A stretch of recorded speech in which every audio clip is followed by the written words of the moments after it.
Another such victory and we shall be utterly ruined. Borrowing from Greek history, Prime Minister Dr. Keith Rowley on his Facebook page shared how he saw the United TTFA victory against FIFA in the Port of Spain High Court last night. Justice Carol Gobin ruled that FIFA's decision to remove the William Wallace administration was illegal, null and void, and of no effect, and ordered FIFA to pay United TTFA's legal costs.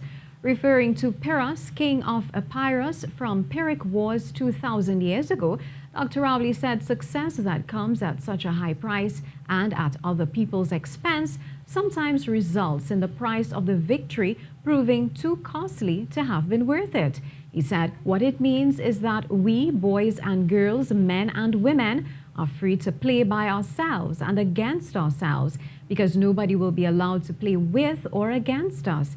He said what that means is that we can never lose and will always win because we will only be playing by ourselves. Brilliant, he added. United TTFA member Keith Rowley says they are happy justice has prevailed in the local courts with their victory against FIFA. Rowley says it's now up to the members of the Trinidad and Tobago Football Association to decide a way forward for national football. Ken Fuentes has more. It has been a battle that has seen persons with dividing opinions on what it can do for Trinidad and Tobago football. However, one of the men behind the United TTFA's battle with FIFA, Keith Rowley, says Justice Gobin's decision shows the laws of FIFA cannot defeat what is written in the law of our nation. The ruling of the judge is clear. It is verification of the position that United TTFA, the Wallace administration, adopted from day one.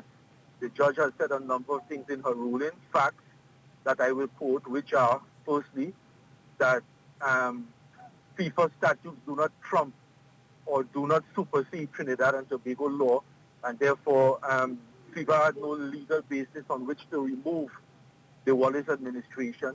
He says they will now allow the TTFA membership to decide the way forward for Trinidad and Tobago football. The next step is to call a meeting under the constitutional provisions of the TTFA. The board has to call that meeting, which we're trying to get the board to do today. And then 10 days later, which means the 24th, the 25th of this month, an extraordinary general meeting of the TTFA membership will be called. And then the membership will decide what they want to do. If they want to proceed with the injunction that we have filed at the Court of Arbitration for Sport against the suspension, if they want to drop all legal matters and to invite FIFA to come in and take over, it is their football and they're free to do what they wish with it. Kent Fuentes, TTT Sports. Former national captain Kenwyn Jones believes Justice Carol Gobin's ruling in favor of the United TTFA provides an opportunity for our football to reflect and reset.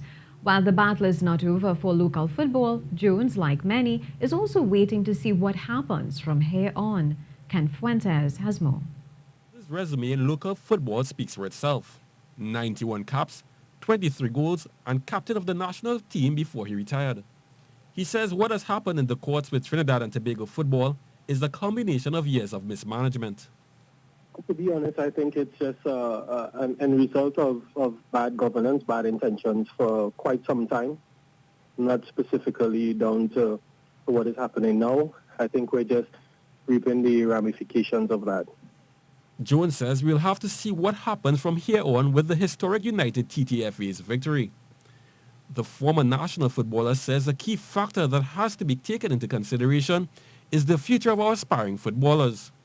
Jones believes these players have every right to be concerned. I think they're worried just like everyone else. It is a major factor in our football, in our history right now. Of course, there is the World Cup qualifications plus the World Cup qualifications that are at hand now for us. He asks, with a pandemic at hand, where would the finances come from to prepare a team for these qualifiers when, in normal times, we barely have the funds to keep the operations afloat? Jones believes the current situation presents an opportunity to hit the reset button in local football. This entire situation, regardless of the court case or not, it gives us some time to to actually go back to the drawing board to address issues that we have in terms of governance, obviously constitutions, and even in the way of sport business, we have to redress how we do things. Jones, the youngest member of the 2006 World Cup team, believes there's also need to be a new generation of administrators in sports and not just football. I keep saying that we at this point, football has plateaued administrationally. I think football has plateaued for us. There's a new generation of people out there that have the opportunity to get educated, and those who are already educated in the business of sport management and sport business. And I think it's time that these people are introduced into the sporting world. If we continue with the same people that we've had there for so long, I don't think that we'll have much of a future in any sport. Jones is willing to contribute to the future.